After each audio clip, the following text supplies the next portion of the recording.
sísmicas ya en el interior del continente, sería en el interior de nuestro país. ¿Sí? Entonces, tenemos claro ya el panorama respecto a los sismos, ¿no es cierto? Sí, tenemos claro el panorama respecto a los sismos. Ahora, en general hemos visto hasta la clase anterior, pues una descripción breve, ¿no es cierto? Ahora, eso cómo nosotros debemos considerarlo, sobre todo en el análisis y diseño de estructuras, ¿sí? ¿Cuál es diría yo, el ítem, cuál es en este caso, el apartado que justamente trata esto, ¿no? Porque una cosa es, claro, conocer el origen, saber qué ocurren y todo lo demás.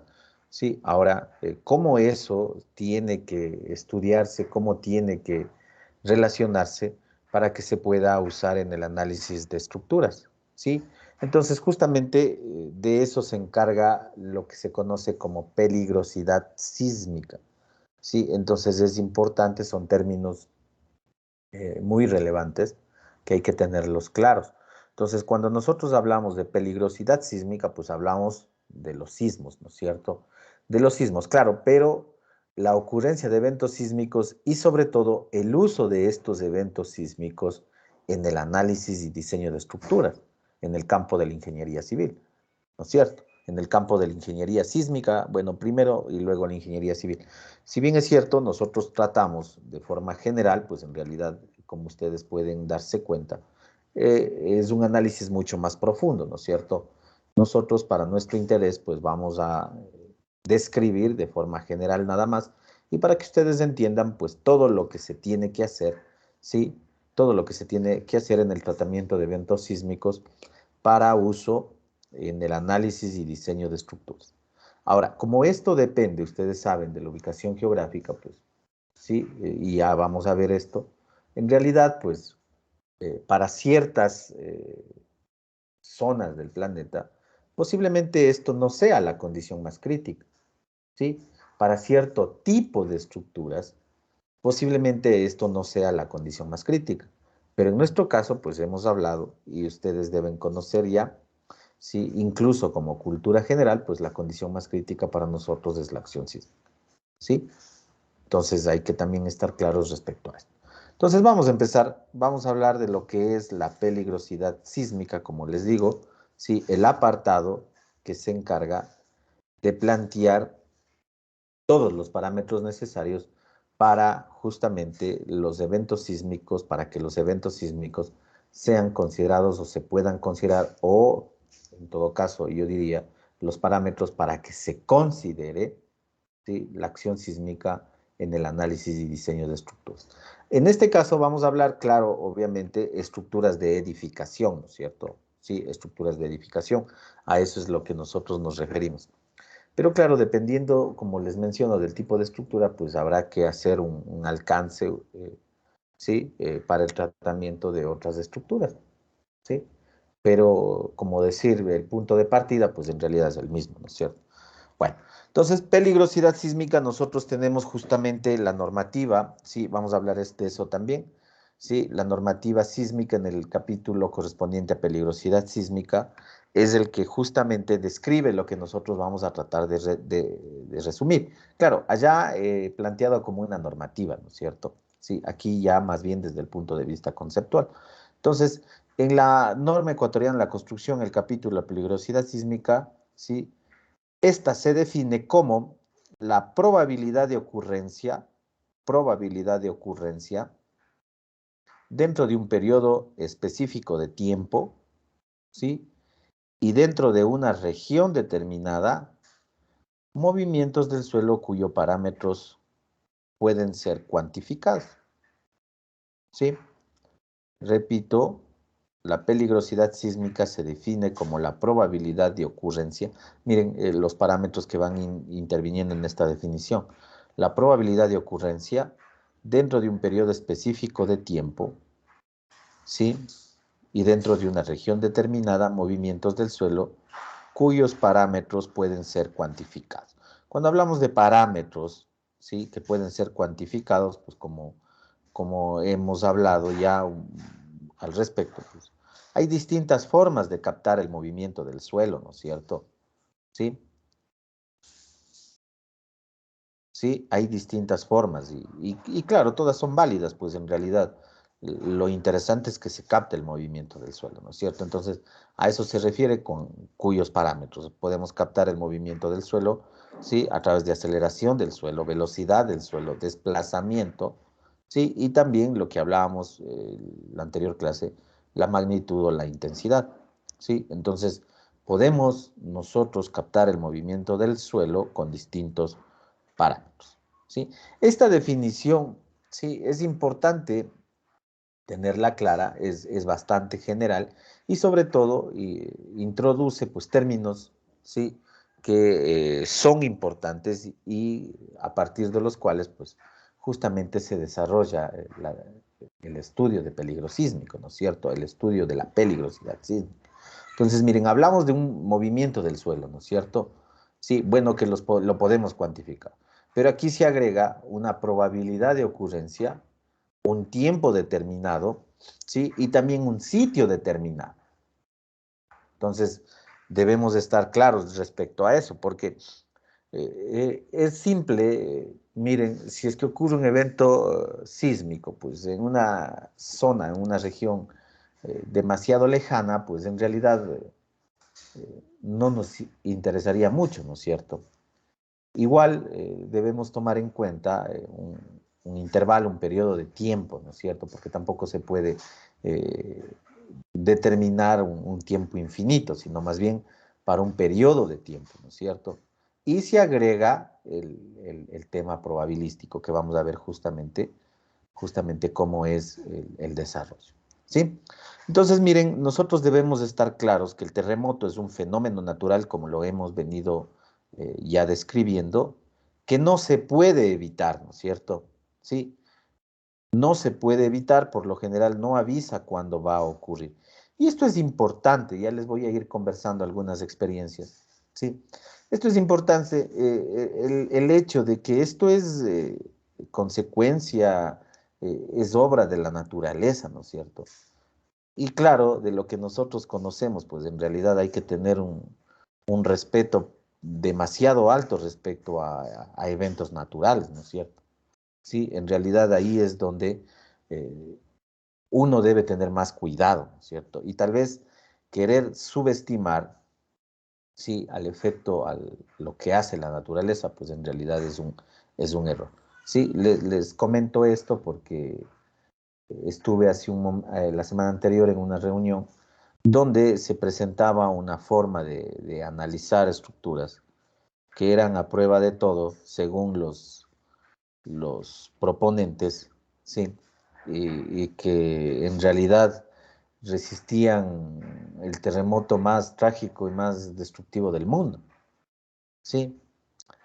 Y resistía una edificación sin ningún tipo de problema, ¿sí? Entonces, claro, tener esos criterios en realidad es errado, ¿no es cierto? Sí, es errado, ¿sí? Se puede querer introducir un producto, vender un producto, y ya les debe ir conversando de qué producto hablamos, de algo que vamos a ver con ustedes, ¿sí? Pero tampoco el hecho de vender, pues quiere decir que tengo yo que plantearme objetivos demasiado optimistas, ¿no? Lo que hablábamos justamente al inicio de la clase, ¿no es cierto? Sí, las motivaciones de aprender bien diseño sismo resistente. Entonces, a mí me pareció, eran unos profesionales jóvenes los que hacían una especie de exposición, pero me pareció demasiado fuera de foco, ¿no es cierto? Sí, siempre hay que tener respeto respecto a la naturaleza. Yo hacía un comentario, ustedes deben estar claros lo que ocurrió, me parece, la semana anterior en Estados Unidos, ¿sí? En una fecha donde no se tenía como eh, previsto que ocurran estos huracanes, este tipo de eventos naturales, pues en realidad ocurrieron y estos tornados, ¿no es cierto? Y ocurrieron demasiados que prácticamente destruyeron una zona, una localidad, una ciudad, ¿sí? Entonces, miren, yo decía eso, o sea, en realidad hoy en día incluso con temas ambientales, temas climáticos, ¿sí? La situación es mucho más compleja, es muy impredecible los fenómenos naturales, ¿no es cierto? ¿Sí? Entonces, claro, eh, pensar que se puede plantear un tipo de análisis para algo que sea completamente indestructible en el pasar del tiempo, pues es algo equivocado. Entonces, les menciono esto porque, como digo, ya les he de ir conversando. ¿Sí? Entonces, miren, como les mencionaba, pues el terremoto no avisa cuándo va a ocurrir, ¿no es cierto? ¿Sí? No se pueden realizar predicciones exactas, ¿sí? Todo lo que se haga, mire, lo que hablamos hace un momento respecto a los estudios planteados para establecer periodos de recurrencia para sismos magnitudes mayores a 6 en la ciudad de Quito, sí, son predicciones, ¿no es cierto? Y hay que tomarlas como tal, ¿sí? Si hablamos de que un periodo de recurrencia para que ocurra un evento similar está en el orden de 200 años y ya nos hemos pasado o ya nos falta para llegar a esos 200 años, pocos años, pues tampoco podemos garantizar que efectivamente el evento se va a presentar, ¿no es cierto? Sí, son estudios, obviamente, que expresan o tratan de expresar un resultado, pero dentro de eso, ¿no es cierto? Dentro de ser un estudio.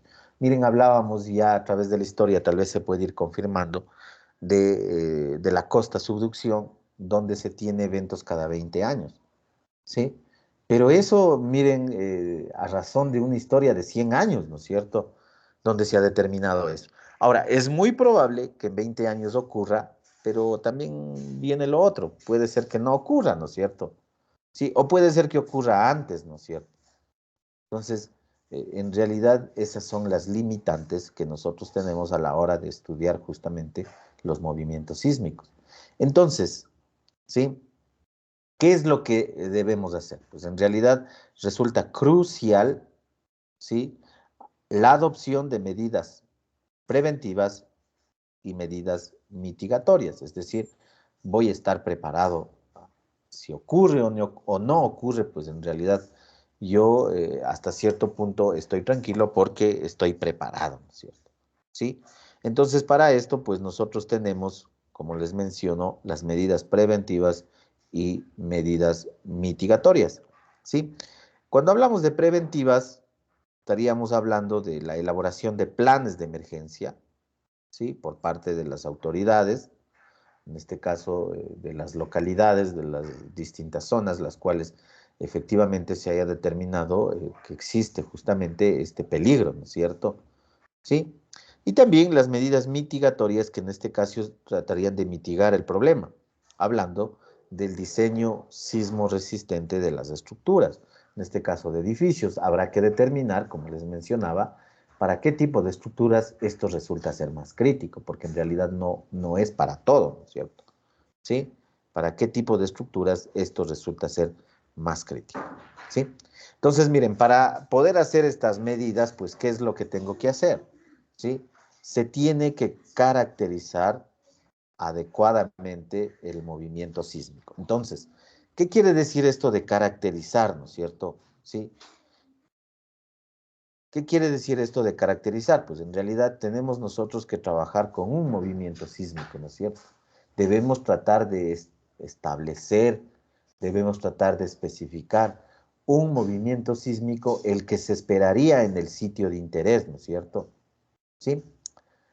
Sabemos nosotros que esto es una predicción, ¿no es cierto? Una predicción inexacta, pero con algo hay que empezar, ¿no es cierto? ¿Sí? Entonces, la idea es determinar un nivel de movimiento, un movimiento sísmico con el cual nosotros vamos a trabajar, vamos a hacer todo esto, ¿no es cierto? Vamos a adoptar las medidas preventivas para ese movimiento sísmico y también las medidas mitigatorias para ese movimiento, porque si no, ¿cómo hacemos, no es cierto? ¿Sí? Entonces, miren, la pregunta que hay que plantearse, ¿sí? Miren, es, ¿cuál es el movimiento sísmico que se espera ocurra en un lugar determinado? ¿Sí? Esa es la pregunta, porque si usted va a hacer un diseño de una edificación, digamos, en cualquier ciudad, ¿sí? En Cayambe, en Quito, en Latacunga, ¿cuál es el movimiento sísmico que se espera ocurra ahí? ¿Sí? Esa pregunta es fundamental, ¿no es cierto? Entonces, Obviamente la respuesta no es simple, pues. ¿Cómo determino eso? ¿No es cierto? Y también esta respuesta, este dato, esta información, ¿sí? Depende de muchos factores. ¿Cuáles son estos factores? Miren, tenemos la magnitud del terremoto, depende obviamente. La energía perdida, ¿sí? En su trayecto, ¿sí? Ojo, no, como hemos visto ya, pues, o sea, depende dónde se dé la zona de desequilibrio de masas, ¿no es cierto? Dónde esté ubicado el epicentro, dónde esté ubicado el hipocentro y al sitio de interés, ¿sí? Porque estos puntos pueden ubicarse en cualquier punto del planeta, ¿no es cierto? En cualquier sitio del planeta, ¿sí? Para nuestro caso más particular, pues ustedes ven que tenemos la zona de subducción, ¿sí? Tenemos el fallamiento local, pero en realidad son extensiones bastante amplias, ¿sí? Bastante amplias, entonces también depende de eso, ¿no? Ahora, si ocurre un evento sísmico lo suficientemente alejado de la zona de interés, pues en realidad no tendrá mucha importancia, ¿no es cierto? ¿Sí? Miren, la amplificación por la geología del suelo, lo que les mencioné también en algún momento ya, que puede darse la variación del movimiento justamente por el suelo, las características del suelo por donde atraviesa el movimiento, ¿sí? La variación del movimiento en función de estos factores que les menciono. Puede darse que tengamos magnitud, determinamos la energía perdida, y puede ser que el tipo de evento, pues en realidad no sufre mucha alteración. Entonces, ¿se da o no se da variación del movimiento por estos parámetros? ¿Sí? Y también le incluimos, miren aquí, un factor temporal. Sí, esto es importante, por eso le he puesto aquí un asterisco, ¿no es cierto? Es importante. Cuando hablamos de temporal, del tiempo, ¿sí? Le complicamos un poco más, ¿no? Y nos planteamos la interrogante de ¿con qué frecuencia va a ocurrir el siguiente terremoto? O sea, ahora decimos, ocurre un evento, o cuál es el movimiento, pero ¿cuál va a ser el siguiente, ¿no es cierto? ¿Sí? ¿Con qué nivel de probabilidad se puede rebasar un determinado nivel de movimiento? Entonces, miren, empiezan a introducirse términos mucho más completos, diríamos, que complican más justamente eh, la respuesta a esta pregunta, ¿no es cierto? ¿Sí? Entonces, los estudios de peligrosidad sísmica o los estudios de peligro sísmico, ¿sí? Se plantean para dar respuesta a esta pregunta. Entonces, para eso, pues en realidad se tiene que estudiar una amplia variedad de enfoques, una amplia variedad de planteamientos, ¿sí? Justamente orientados a plantear la solución, la respuesta a esta pregunta, ¿sí? Entonces, se tiene que definir la acción sísmica. Eso es fundamental, ¿sí? Es un paso clave que hay que dar justamente para plantear el análisis de estructuras ante acciones sísmicas, ¿sí? Entonces, miren, se puede plantear esto con la utilización de modelos empíricos, ¿sí? Eso es lo que se utiliza. Miren lo que les presenté yo como cuadro resumen en la clase anterior, lo que les hablo de las fallas ciegas de Quito. Pues en realidad utilizan varios modelos, ¿no es cierto? Modelos planteados teóricamente, modelos empíricos que explican cómo se genera un terremoto, cómo se propaga la energía liberada, ¿sí? Y cómo se modifica el movimiento en función de la geología y la topografía del emplazamiento, ¿sí? Cuando hablamos de emplazamiento me refiero a un sitio, ¿no es cierto? ¿Sí? Cómo se modifica el movimiento en función del suelo, incluso en función de la topografía del sitio de interés, ¿sí? Entonces, miren, si yo regreso acá, ¿sí? Aquí dice, ¿no es cierto? Periodos de recurrencia hallados con el modelo de terremoto característico. Entonces, este es un modelo, ¿no es cierto? Que se ha estudiado, que se ha planteado, el cual nos sirve para predecir justamente estos datos, estos resultados, ¿sí? Pero habrán muchos modelos, ¿no es cierto? ¿Sí? Entonces, como les digo, pues aquí se puede utilizar distintos modelos, obviamente que se adapten a la realidad del sitio donde se está analizando, y se puede plantear justamente la predicción del movimiento, ¿sí? definir la acción sísmica que debería emplearse o que va, entre comillas, a suceder en ese sitio de interés. ¿Sí? Entonces, miren, el nivel de movimiento que nosotros vamos a determinar no depende únicamente de las características del sismo, ¿sí? No depende únicamente de las características del sismo. Entonces, miren, aunque suene repetitivo, ¿no es cierto? Nosotros hemos hablado, hemos definido que puede ocurrir un sismo por subducción o por fallas geológicas locales, ¿sí? Y de lo que yo les presentaba, hablamos de una profundidad focal, se puede hablar de una aceleración máxima, ¿sí? Se puede hablar de una magnitud, de lo que hemos nosotros estudiado ya en sismicidad, ¿sí?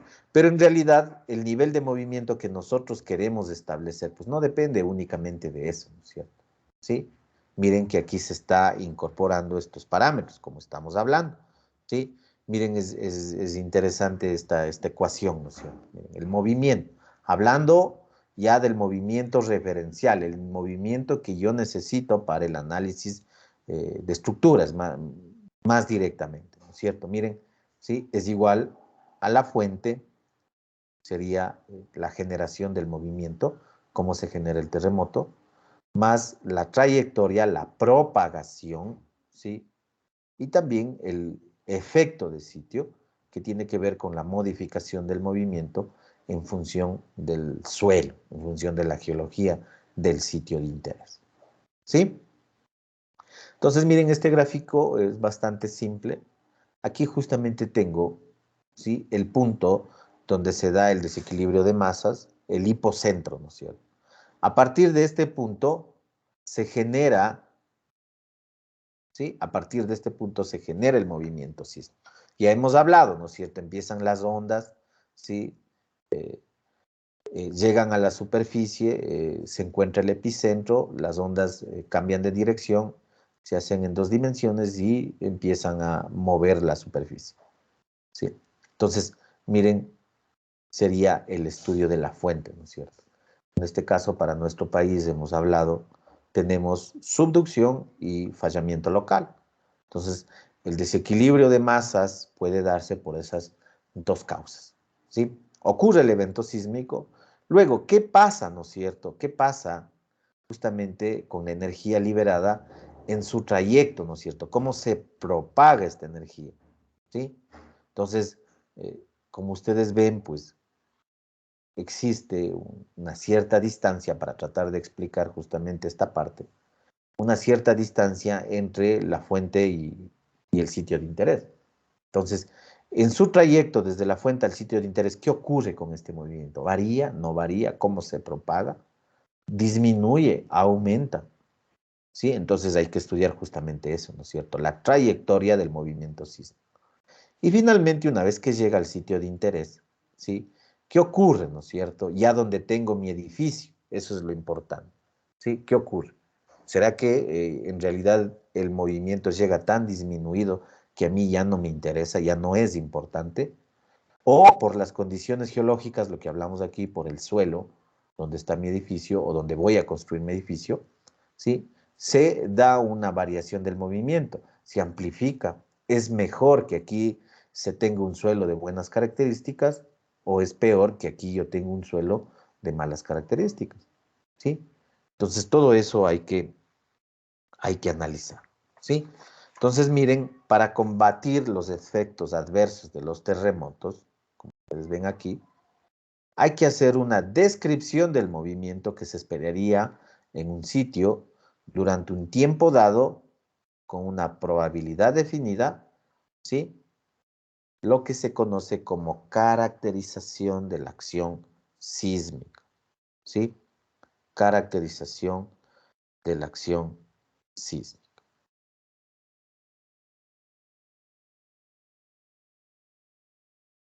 Como les mencioné ya, pues le incluimos otro condicionante al definir la acción sísmica, ¿no es cierto?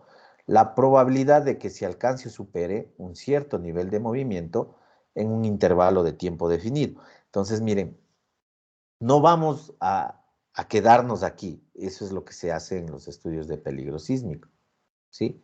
Hablamos de que hay que caracterizar el movimiento, ¿sí? Podemos pensar en que el movimiento está ya caracterizado, ¿no es cierto? Sabemos qué movimiento es el que nosotros tenemos o debemos establecer para nuestro sitio de interés. Si ha estudiado la fuente, si ha estudiado la trayectoria, si ha estudiado el efecto de sitio. Ahora, miren lo que se incluye, ¿no es cierto? Sí. La probabilidad de que en algún momento este nivel que hemos establecido acá, ¿sí? Este nivel que hemos establecido acá, ¿sí? Sea alcanzado, ¿sí? O sea superado incluso.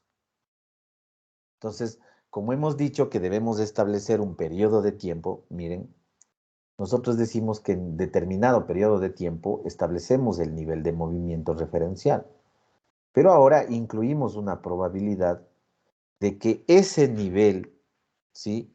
Ese nivel establecido, pues, sea alcanzado o sea superado. Recuerden que estamos hablando, ¿sí? Recuerden que estamos hablando de un fenómeno natural, ¿no es cierto? Entonces, no podemos quedarnos acá, sería un error de decir yo establecí aquí el nivel de movimiento y listo, ese nunca más va a ser superado, ¿sí? No está bien, ¿no es cierto? Entonces, ¿qué es lo que hacemos ahora? Introducimos una probabilidad de que el nivel determinado pues sea alcanzado o sea superado, ¿sí?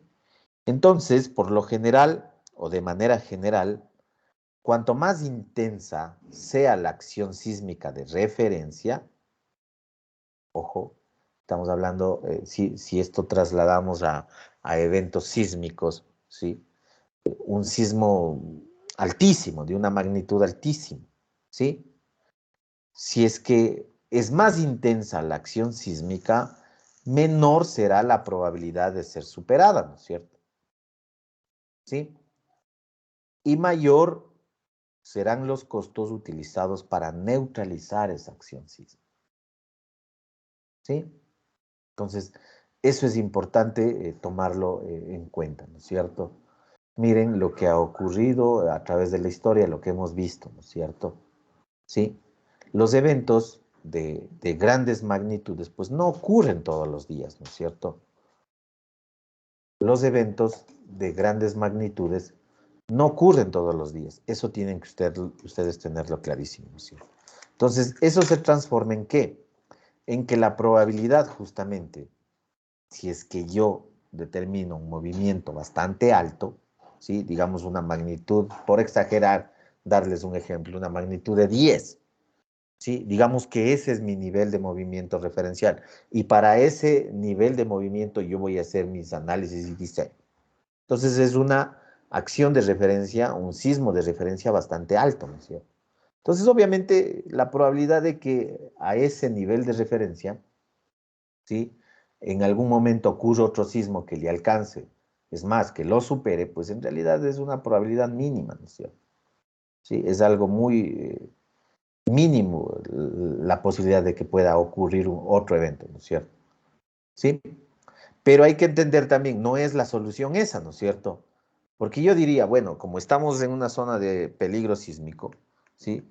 De alto peligro sísmico, voy a establecer un nivel de referencial, un nivel de diseño incluso, si ya cabe la palabra, que sea demasiado alto y con eso estoy seguro. Sí, en principio diría, listo, esa es la solución, ¿no es cierto? Pero miren, aquí está justamente la consecuencia, ¿sí? Mayores serán los costos utilizados para neutralizar esa acción. Si nosotros estamos hablando de medidas mitigatorias, pues en realidad, si yo me establezco un nivel demasiado alto, necesito mayores recursos para neutralizar esa acción, ¿sí? Entonces, miren, con fines de diseño sismo resistente, las estructuras de mayor importancia deben resistir movimientos mayores y menos probables, ¿sí? Recuerden esto, ¿no es cierto? De que los movimientos más altos, los movimientos mayores, pues en realidad la probabilidad de ocurrencia es mínima, ¿no es cierto? La probabilidad de que incluso si alcance el nivel, ocurra un evento de similares características o un evento que supere este nivel, pues en realidad son bastante bajas, ¿no es cierto? Pero viene lo otro respecto a los costos para neutralizar esas acciones, ¿sí? Tomen en cuenta eso. Entonces, miren, esto otorga un carácter probabilista a la caracterización del movimiento, ¿sí? Este otorga un carácter probabilista a la caracterización del movimiento. Tomen en cuenta esto también. Entonces, miren, planteamos una definición un poco más amplia respecto a la peligrosidad sísmica, ¿no es cierto? ¿Sí? La cual se fundamenta en precisar los siguientes parámetros, justamente lo que hemos hablado, ¿no es cierto? ¿Sí? Entonces, miren, la peligrosidad sísmica de un emplazamiento, si pueden por favor copien, la peligrosidad sísmica de un emplazamiento se define como la probabilidad de superación de un cierto nivel de movimiento, se define como la probabilidad de superación de un cierto nivel de movimiento durante un periodo de exposición determinado. Sí, esto se mantiene, ¿no es cierto? Durante un periodo de exposición determinado, como consecuencia de las fuentes sísmicas,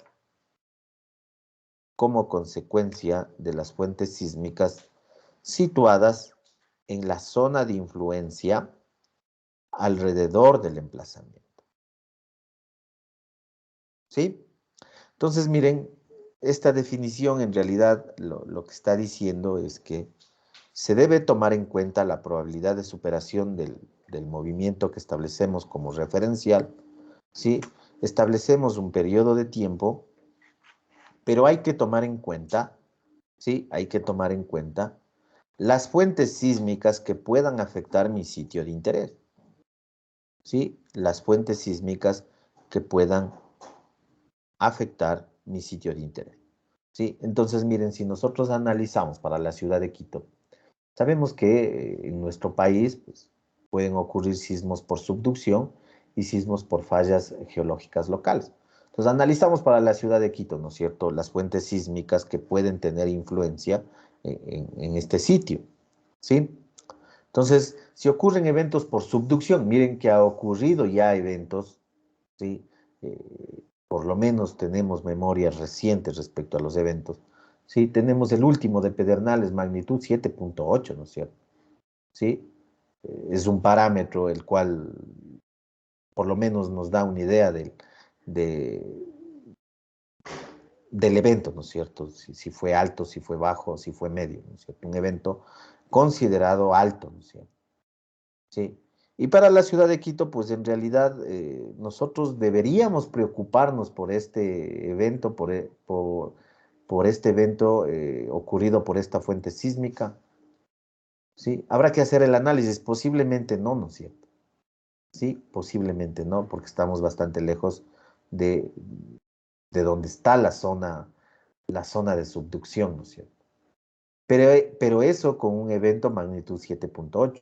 Ahora, ¿qué ocurre si por subducción se presenta un evento que puede pasar, un 8.1, un 8.5?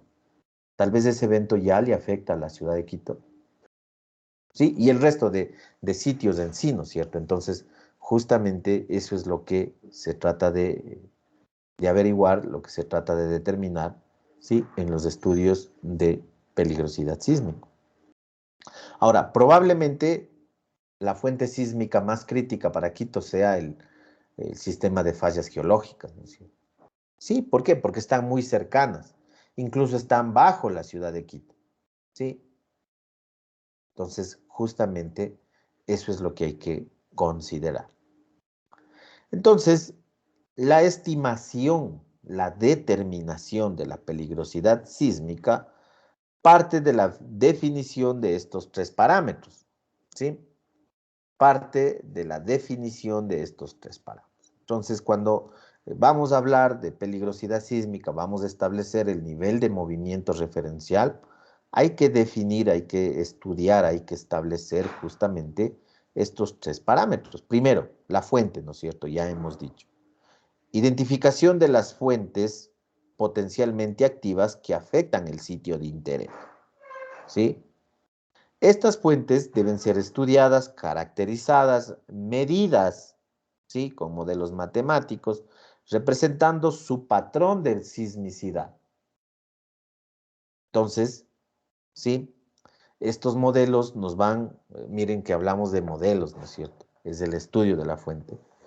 Nos van a establecer la frecuencia de ocurrencia de sismos en la zona, ¿sí? Entonces hemos dicho, miren que por subducción, pues, hablando de la provincia de Manabí y Esmeraldas, tenemos sismos cada 20 años, ¿sí? Entonces, eso es lo que ocurre, ¿no es cierto? Ahora, por fallamiento local, hablamos que si bien es cierto, eventos superficiales, pues, pero han ido ocurriendo también de forma continua, ¿no es cierto? Tenemos por lo menos reciente, del 2014, el 2016 y recientemente el 2021.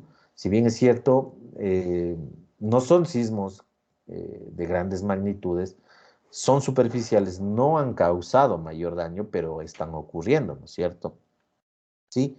Entonces, miren, eso es lo que hay que hacer en el estudio de la fuente, definir el potencial sísmico de la fuente, ¿sí? Definir el potencial sísmico de la fuente. Luego vamos al otro parámetro, que ya hablamos también, ya saben de lo que se trata, la trayectoria, ¿no es cierto? ¿Sí? La caracterización de la atenuación del movimiento, ¿sí?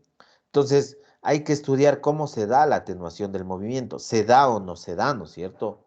Sí, hay que estudiar el comportamiento de las ondas sísmicas desde donde ocurre el evento hasta cuando llega al sitio de interés.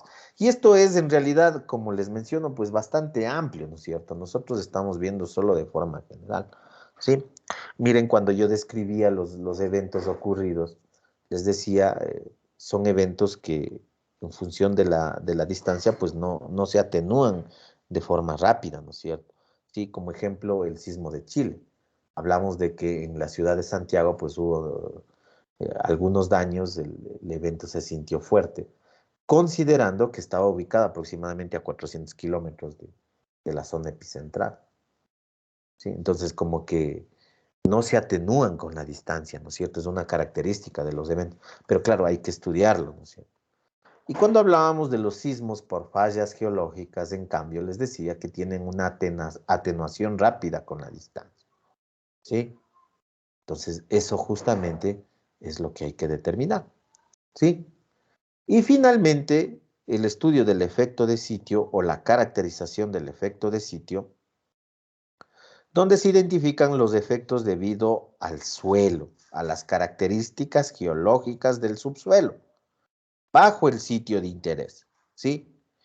Estas características pueden variar drásticamente el movimiento, ¿sí? Entonces, miren, existe también ese riesgo, ¿no es cierto?, de que se dé una variación drástica del movimiento por la geología, por el suelo. Entonces, se tiene que estudiar, se tiene que definir, se tiene que determinar cada uno de estos componentes para poder establecer la peligrosidad sísmica que se traduce en determinar el movimiento que se espera en un sitio en particular, ¿sí? Determinar el movimiento que se espera en un sitio en particular. ¿Estamos? No sé si tienen alguna duda o pregunta al respecto.